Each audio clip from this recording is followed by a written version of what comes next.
खिंचाबै देबो 500 बाराती संग नाच छोड़ी देबो तोरा 500 के छोड़ी देबो तोरा 500 दुल्हा संग खिंचाबै 500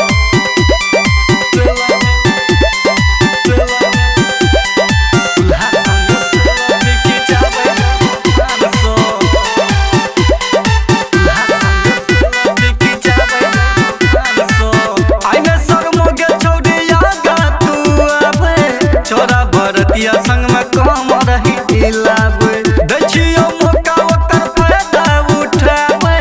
तुमका लगा के सबके मन बहलाबे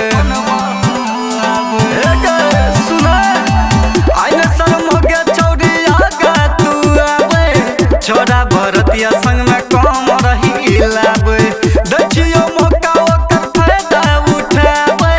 तुमका लगा के सबके मन बहलाबे की योजना तो तोरा जते उगे जान सो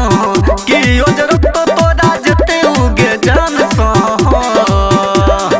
दुल्हा संग से लफे खिंचाबै देबो 500 बाराती संग नाच छोड़ी देबो तोरा 500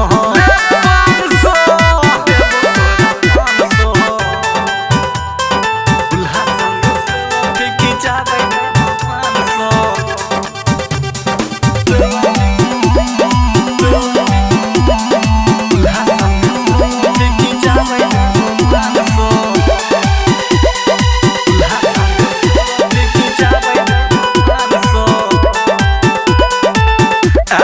तोरा गाँव पहिल बेर बराती सूरत सनी के बना ले गे साथी अजय आशिक साज करवे मामला सेट के 3 बजे भोरे सुने तो पराती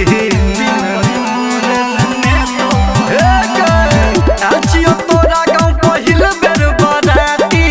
भैया मुकेश के बना ले गे साथी अजय आशिक साज करवे मामला सेट के 3 बजे भोर में सुने तो पराती मैं प्रसिद्ध छोड़ी अपने के नाम सो मैं प्रसिद्ध गोरी अपने के नाम सो हमरा संगे कमर हिलाबै देबो 500 बाराती संगे नाच छोड़ी देबो तोरा 500 जेबी में पैसा भर के लेलिए बहुते गाम सो जेबी में पैसा भर के लेलिए बहुते गाम सो दुल्हा संग से लफे खिंचाबै देबो 500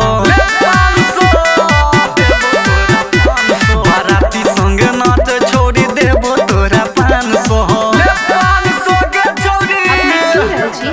MN प्रोडक्शन प्रस्तुति।